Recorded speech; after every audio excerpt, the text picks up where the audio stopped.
So, what's up mga Lods?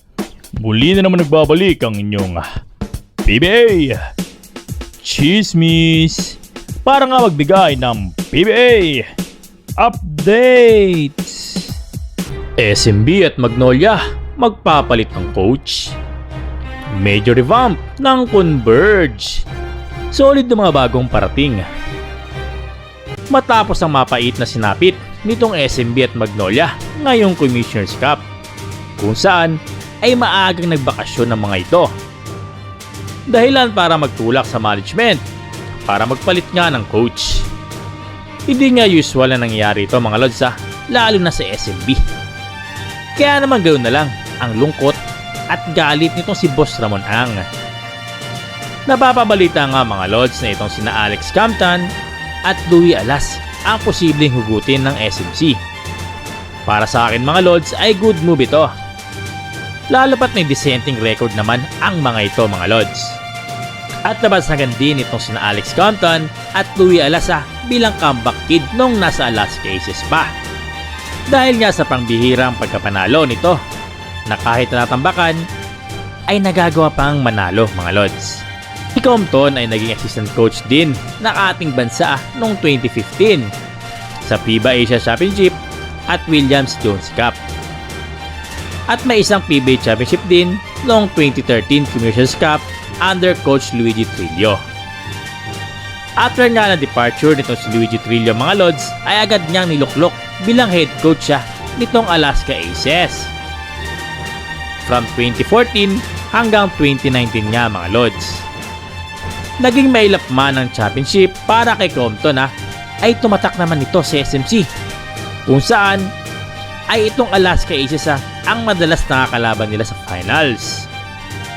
At para naman kay Louie Alas mga Lods na may experience na rin sa PBA at nakapag-coach nga ito sa Phoenix Philo Masters ng 3 taon at nakaabot sila sa semis. Talaga maganda nga ang resume ng dalawang coach na ito mga Lods. Sa tingin ko, babagay ang mga ito sa SMC. Kayo mga Lods, ano sa tingin nyo? Napapanahon na ba para palitan itong sina Coach Leo at Coach Chito? Babagay kayo itong sina Coach Alex at Coach Louie Alas para sa SMB at Magnolia? Comment below mga Lods at ating pag-uusapan yan. At mapunta naman tayo sa isa pang balita mga Lods na itong Converge ay may matinding revamp. Maraming fans ang nalungkot at nanghinayang sa tinakbo nitong Converge ngayong Commissioner's Cup. Matapos nga pataubin ng kapwa nila independent team na Rain or Shine sa quarterfinals. Para sa management ay malaking improvement na ito, lalo pat kulelat nga sila last season. Salamat sa mga bagong players nila na sina Justin Baltazar at Jordan Heading na pawang nagpamalas ng galing sa larong basketball. Dito nga lobas mga Lods ang kakulangan ng support mula sa second unit nitong Converge. At isa pang napansin ko ay kulang pa ng veterano itong batang Converge mga Lods. What if try to get Vic Manuel? I'm sure malaki ang may ambag nito sa second unit ng Converge. At kita naman natin mga Lods na hindi naman nawala ang laro nito. Sadyang binangkulan talaga ng SMB. At kita naman na kaya pa nito may pagsabayan sa liga. Ang 37 years old PBA veteran niya mga Lods ay napagpakitang gilas para sa Terra Firma, kung saan ay muling bumalik ang kumpiyansa. Kaya tingin ko nga mga Lods ay malaking may tutulong ito sa Converge. At isang player pa nga mga Lods ang matunog na mapupunta sa Converge. Walang iba kung hindi si The Beast Calvin Abueva. Hindi nga ito malabo mga Lods, lalo pat bata nga ito ni Delta Pineda na isa sa mga may-ari nitong Converge. Para sa akin mga Lods ay good move ito sa Converge.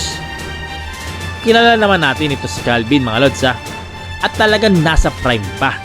Yun nga lang ay hindi nga na-utilize ang talent nito. Hindi na rin naman kawalan ito sa Magnolia mga Lods, lalo pat tuluyan na nga bumaba ang mga minuto nito. Napaka-solid na player nga ito mga Lods pang nagkataon. Literal na mabibigyan ka nga ng magandang production nitong si Dabi sa second unit.